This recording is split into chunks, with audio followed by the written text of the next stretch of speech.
ایک بار درود پاک پڑھتے ہیں پھر سلسلہ شروع کرتے ہیں۔ اللہم صلی وسلم وبارک علی سیدنا و مولانا محمد وعلی آلہ وصحبہ واولادہ وبارک وسلم۔ مولاي صلی وسلم دائما ابدا علی حبیبک خیر الخلق کلہم۔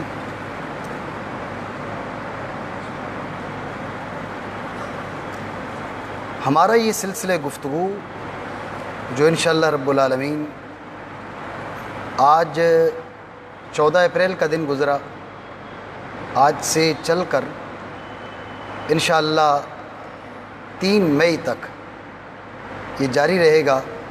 اللہ نے چاہا تو روزانہ رات 10 بجے، بیچ میں شاید ہمیں 1-2 چھٹیاں بھی کرنا پڑیں گی جمعے کی، تو اس کے علاوہ انشاءاللہ رب العالمین یہ سلسلہ جاری رہے گا۔ یہ ہے تقابل ادیان۔ تقابل ادیان جو کئی ایک دین ہیں، دین کس کو کہتے ہیں ہم اس پہ بھی ابھی گفتگو کریں گے۔ ابتدائی باتیں انشاءاللہ آج کریں گے، اس کے بعد آگے سلسلہ لے کر چلیں گے۔ تو ان جو دین ہیں، مختلف دین، ان کے بارے میں ہم گفتگو کریں گے، اور اس گفتگو کا مقصد کیا ہے، اس گفتگو سے ہمیں حاصل کیا ہونے والا ہے، انشاءاللہ اس پر بھی ہم گفتگو کرتے ہیں۔ تو ہم سب سے پہلے چاہیں گے کہ ہمارے ذہن میں یہ رہے کہ دین کیا ہوتا ہے۔ آپ میں سے کوئی دین کی تعریف کر سکتا ہے؟ میں کرتا ہوں۔ ویسے دین کا جو مصداق ہے، جس کو دین کہتے ہیں، وہ سب کو پتہ ہے، مسلمان الحمدللہ، لیکن بعض اوقات ایسی تعریف نہیں ذہن میں ہوتی کہ جس کے ذریعے ہم اس کو وضاحت کر سکیں۔ دین کس کو کہتے ہیں؟ یہ زیادہ دور ہو گیا، قریب کرتے تھوڑا بس، ٹھیک ہے۔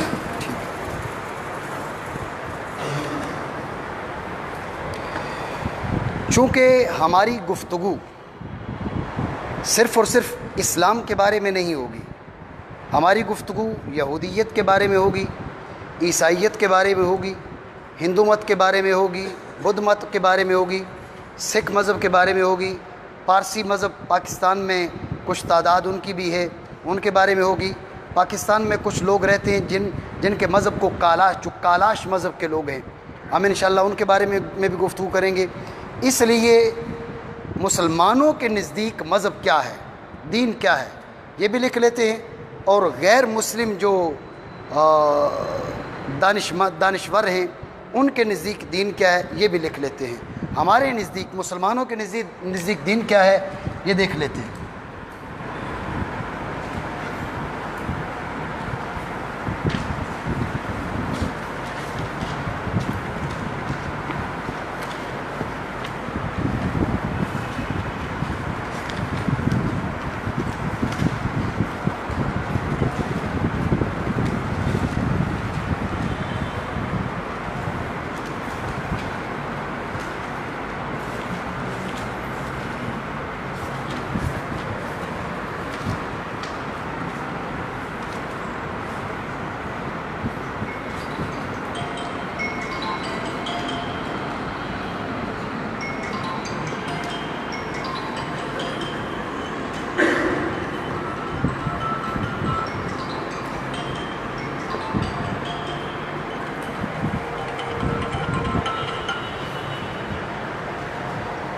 یہ اہل اسلام کے نزدیک تعریف ہے۔ مسلمانوں کے نزدیک وہ خدائی سسٹم، وہ خدائی نظام جو اللہ رب العالمین نے ہمیں دیا، وہ الہی نظام، وہ خدائی نظام جو عقل سلیم رکھنے والوں کو، اصل دین کی حکمتیں اور خوبیاں عقل سلیم رکھنے کے جو حامل لوگ ہیں وہی سمجھ سکتے ہیں۔ عقل سلیم رکھنے والوں کو ان کی مرضی سے، یہ جو زبردستی ہے یہ دین نہیں ہے۔ لا اکراہ فی الدین، زبردستی دین کا حصہ نہیں ہے۔ اگر آپ سے زبردستی کوئی کام کروایا جا رہا ہے یہ دین نہیں ہے۔ تو اس لیے دین کی تعریف کے اندر یہ بات ہمارے علماء نے، جو دین کی وضاحت کرنے والے ہیں، انہوں نے لکھی ہے کہ ان کی مرضی سے، ان کے اختیار سے وہ خدائی نظام جو عقل سلیم رکھنے والوں کو ان کی مرضی سے دنیاوی بھلائی یا اخروی فائدہ، دین جن چیزوں کا آپ کو حکم دے گا یا دنیا میں ان کا نفع ہوگا آپ کو یا آخرت میں ہوگا. ایسے نہیں ہو سکتا. ایک کام شریعت آپ کو وہ کہے نہ دنیا میں فائدہ نہ آخرت میں فائدہ، نہ دنیا کا فائدہ نہ آخرت کا فائدہ، تو یہ دین نہیں ہے. دین کے لیے ضروری ہے کہ یا دنیا کا فائدہ ہوگا یا آخرت کا ہوگا یا دونوں کا ہوگا. ٹھیک ہو گیا جی. یہ اہل اسلام کے نزدیک یہ تعریف ہے مسلمان علماء کے نزدیک. یہ میں لکھ دیتا ہوں.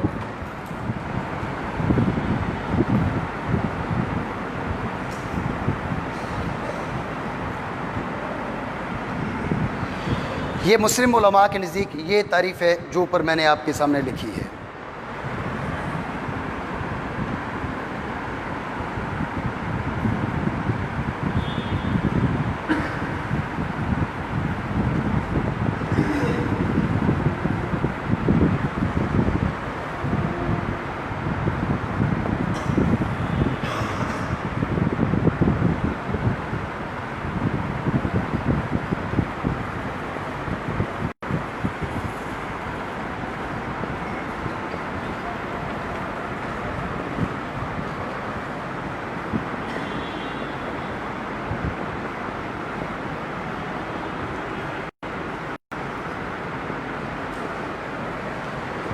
یہ ایک غیر مسلم دانشور ہیں اور ما قبل تاریخ مطلب ایک فلسفی تھے.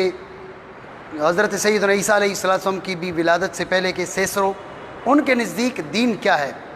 دین اس تعلق کا نام ہے جس تعلق کے ذریعے بندہ رب تک جا پہنچے اور رب سے جا ملے. وہ جو تعلق بندے اور رب کے بیچ ہے، جس تعلق کے ذریعے بندہ اپنے رب سے رسائی حاصل کرتا ہے، وہ تعلق دین ہے. یہ سیسرو ان کی یہ رائے ہے.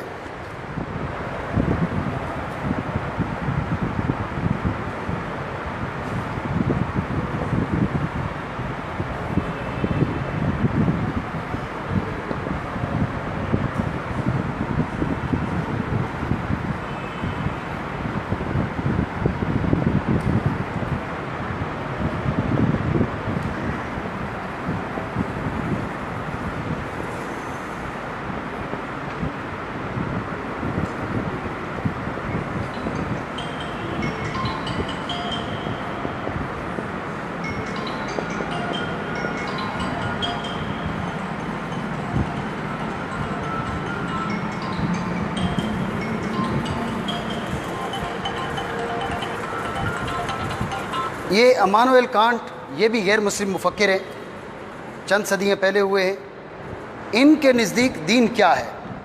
ہمارے وہ واجبات، مطلق واجبات نہیں. آپ کسی کمپنی میں ملازم ہیں تو بحیثیت ملازم، کمپنی کے ملازم ہونے کی حیثیت سے آپ کی کچھ ڈیوٹیز ہیں. یہ ڈیوٹی دین نہیں ہے. ہمارے وہ واجبات جن کی بنیاد احکام الہیہ پر ہو، یعنی ہماری وہ ڈیوٹیاں، ہماری وہ ذمہ داریاں جو اللہ رب العالمین نے ہمارے اوپر لگائی ہیں، جو حکم اللہ نے ہمیں فرمائے ہیں، ان واجبات کا احساس، شعور، یہ دین ہے. یہ میں نے 3 قسم کی تعریفیں آپ کے سامنے ذکر کی ہیں. ایک دین جو اہل اسلام جو دین کی تعریف کرتے ہیں، ایک خدائی نظام ہے دین، ایک خدائی سسٹم ہے جو عقل سلیم کے حاملین کو، عقل سلیم رکھنے والوں کو کہاں لے کے جاتا ہے؟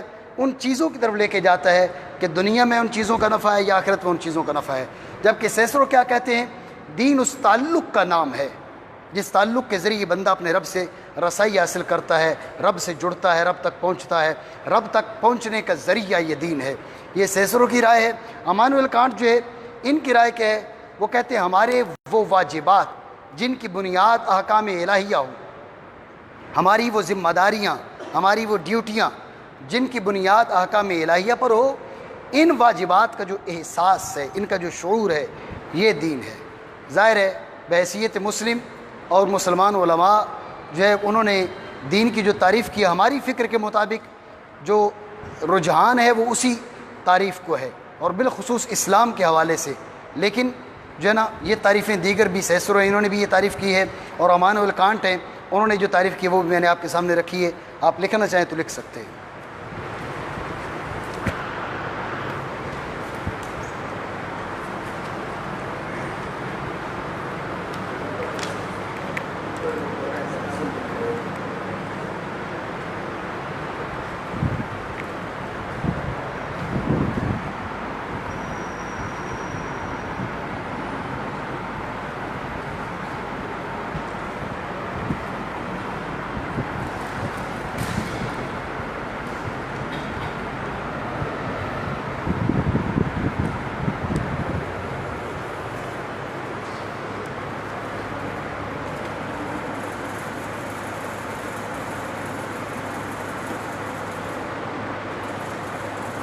جو لکھنا چاہتے ہیں وہ ذرا جلدی لکھیں،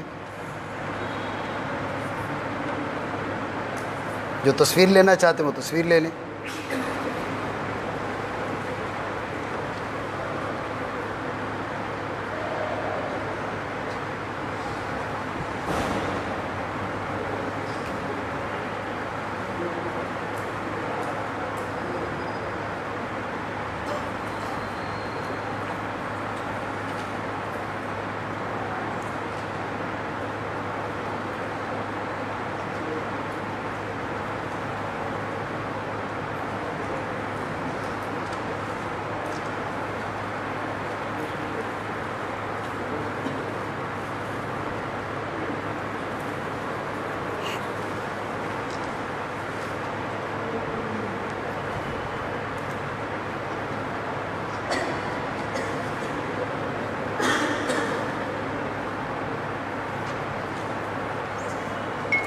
صابر،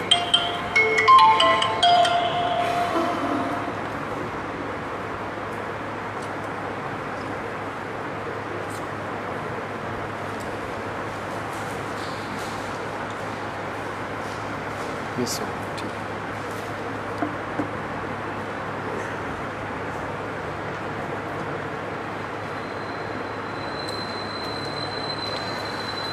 دیکھیں، دین کے اندر چند چیزوں کا ہونا ضروری ہے جس کو ہم دین کہتے ہیں، کوئی بھی دین ہے۔ ابھی ہم انشاءاللہ جو دین کی تقسیم ہے اس کی طرف چلیں گے کہ جو ادیان ہیں ان کی جو بڑی تقسیم ہے اس کی طرف چلیں گے، لیکن کوئی بھی دین ہے، آپ وہ اسلام کو لیں یا کسی اور دین کو لیں، اس کے اندر 4 چیزیں ضرور موجود ہوں گی۔